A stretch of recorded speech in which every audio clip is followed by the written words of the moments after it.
The fire started at 2 in the morning, which was the hour Clem would later understand had been chosen deliberately, not for the dark, which would have argued for midnight, but for the depth of sleep, which peaks in the hour before the body begins its slow return to the day. She woke to the smell before the light reached her. Smoke first, then the orange pulse through the bedroom window, and she was out of the bed and through the front door in the time it takes a sleeping person to become a running one. The barn was fully involved. The house was beginning at the east wall, where the dry timber met the porch overhang, and the fire there was still young enough to outrun if she moved immediately, which she did. She got the horses out. Both of them, the grey mare and the young roan, panicked and difficult, and finally moving through the paddock gate into the east pasture.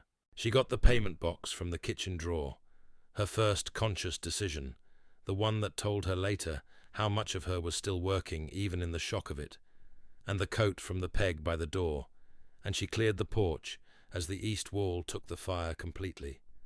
She stood in the yard in the cold, and the coat and the payment box, and watched her house burn. There were 3 of them.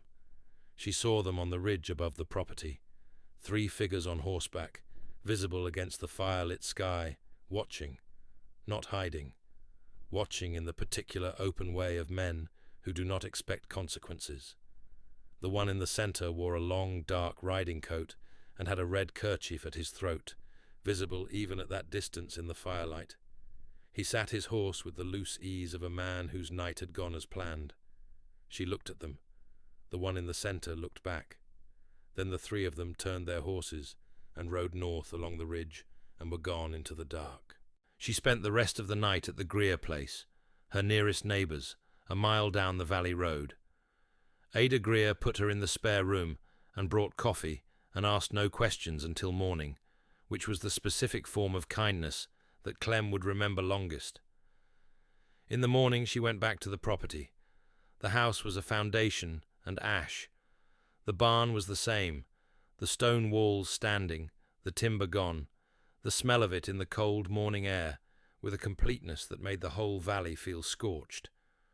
The horses were in the east pasture, unhurt, standing at the far fence line, as if distance from the smell was the only thing they wanted. She walked through the foundation.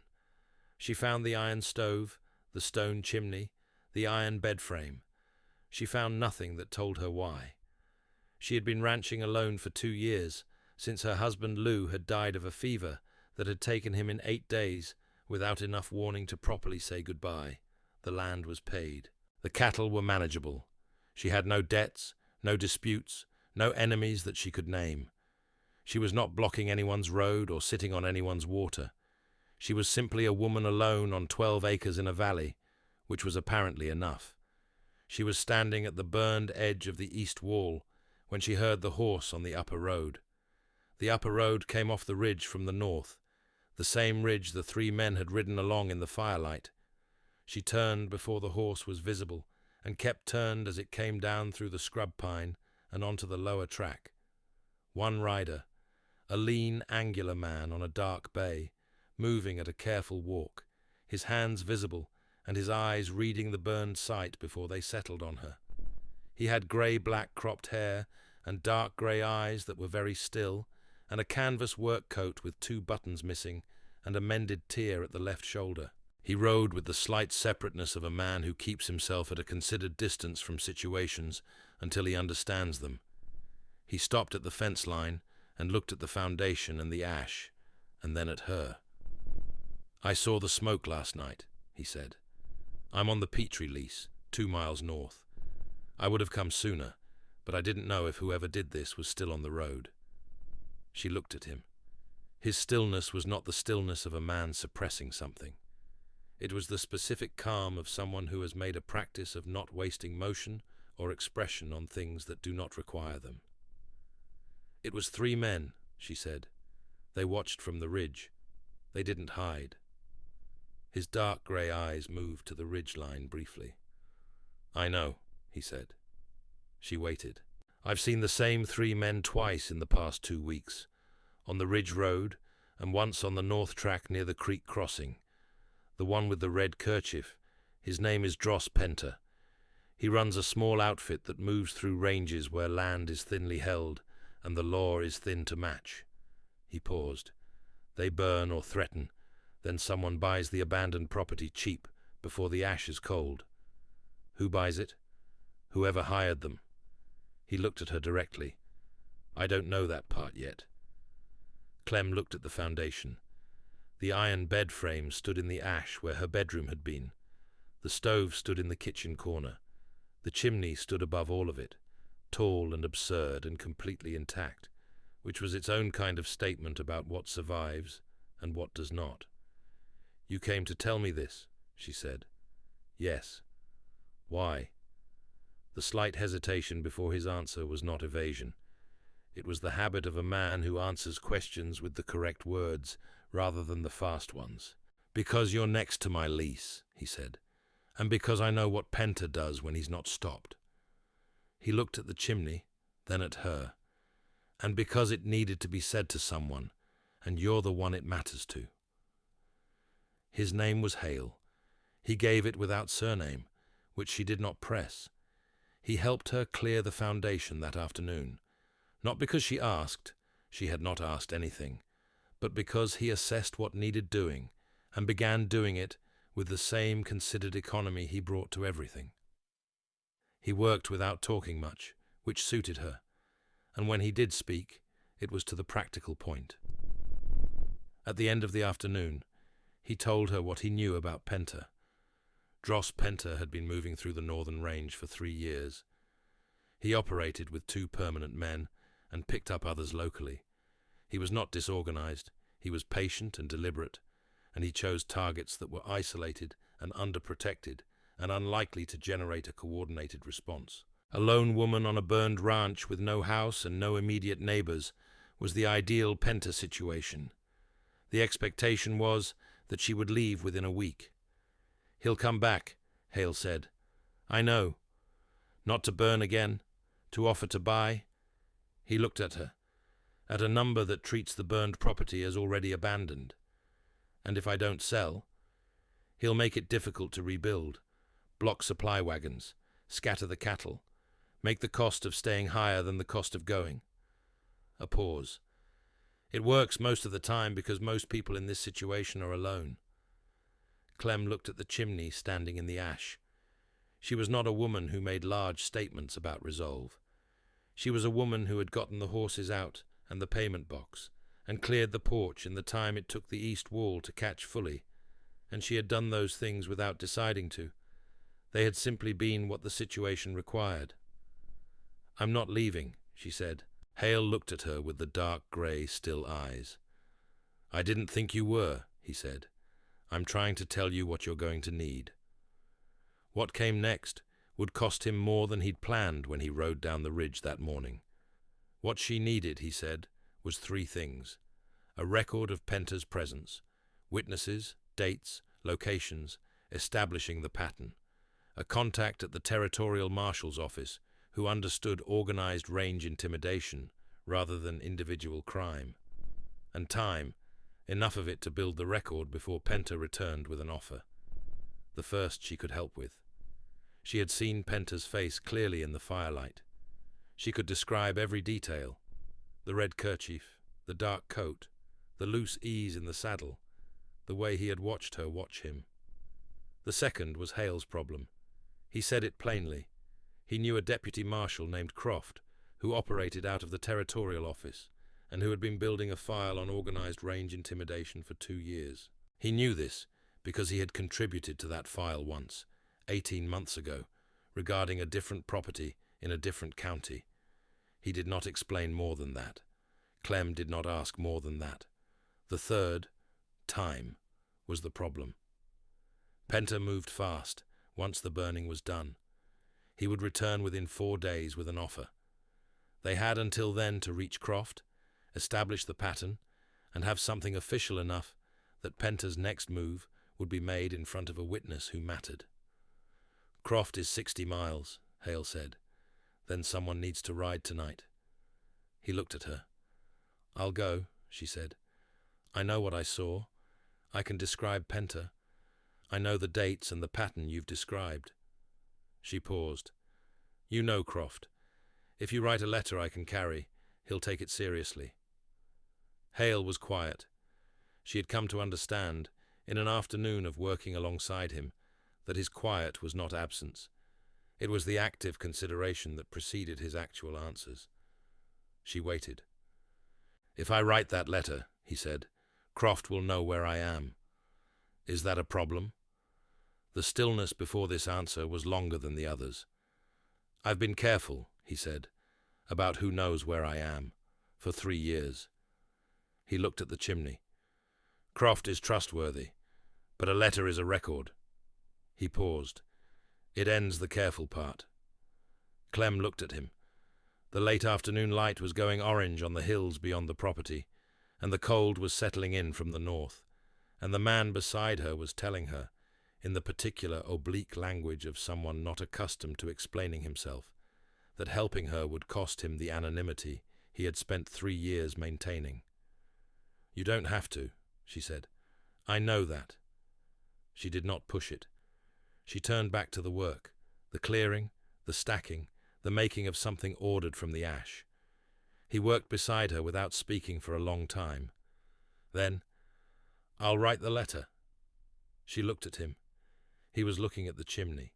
"It's the right thing," he said. The careful part was getting old anyway. The trouble was that Penter was not going to wait for letters to arrive. He came on the 3rd day. Not with the 2 men this time. Alone, which was the move Hale had anticipated and warned her about. A man alone with an offer looks like a reasonable conversation. A man alone with an offer after burning your house is something else. Clem was at the Greer place when Penter rode up.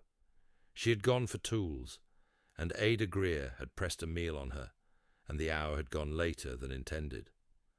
Hale was at the property. He had been sleeping in the lean-to he'd put up in the east pasture, and working the site during the day, which was not something she had asked him to do, and which he had offered without ceremony. She was coming back up the valley road when she saw Penter's horse at the gate. She did not hurry. She came up the road at the same pace and turned into the gate and tied her horse at the post and walked across the yard to where Hale was standing 10 feet from Penter, in the specific arrangement of 2 men who have reached a pause in a conversation that was never going to be pleasant. Penter's brown-black eyes moved to her with the fast calculation she had seen in the firelight. The red kerchief was at his throat. The long, dark riding coat was trail-filthy. He had the loose ease of a man who had done this many times and expected it to go the way it had gone before. "Mrs. Aldrin," he said, using a name that was not hers, which told her he had asked around and gotten it wrong, which was useful. "Clem Voss," she said, a brief adjustment in his expression. "Mrs. Voss, I heard about your misfortune. I'd like to make you an offer on the property. Fair market given the current condition." "The current condition being that you burned it," she said. The fast-moving eyes went very still for a moment. Then the laugh came, early, before anything was funny, gone before it finished. "That's a serious claim, Mrs. Voss." "It is," she said. "Deputy Marshal Croft appears to agree with it. He rode in this morning." She paused. "He's at the county sheriff's office now, with your file." This was true. Croft had arrived that morning, not in response to Hale's letter, which had not yet reached him, but because 2 other ranchers in the northern county had filed complaints in the past week, and Croft had been moving toward Cutter's Creek already. Hale's letter, when it arrived, would simply add to what was already building. Penter looked at her. He looked at Hale. He looked at the chimney standing in the ash of her house, with the particular permanence of something that had refused to fall. "You've got nothing on me," he said, but the easy confidence had adjusted, not gone, but recalibrated, the exit calculating eyes now genuinely calculating. "I've got your face in firelight at 2 in the morning, Clem said, "and a description that matches you in 3 counties, and a deputy marshal who's been waiting 2 years for someone who saw your face clearly and was still standing to describe it. She looked at him with the brown, steady eyes, her wide cheekboned face, her mouth flat in the way it went when she was managing something large. "I saw you clearly, Mr. Penter. You watched me watch you. That was a mistake." The silence lasted the length of a cold wind moving across the burned site and lifting a thin curl of old ash from the foundation. Penter gathered his reins. He looked at her once more, the fast, dark eyes doing their final calculation, and then he turned his horse and rode back down the valley road. He did not come back. Croft arrested Penter and one of his men 4 days later, 12 miles north, on the combined testimony of 4 ranchers, including Clem and the file Hale had been contributing to for 18 months, without knowing Croft already had his name in it. At the kitchen table, the temporary one Hale had built from salvaged timber and set up under the canvas lean-to, Clem sat with the arrest notice Croft had brought and read it twice. She thought about Lou, the way she often did in the quiet moments.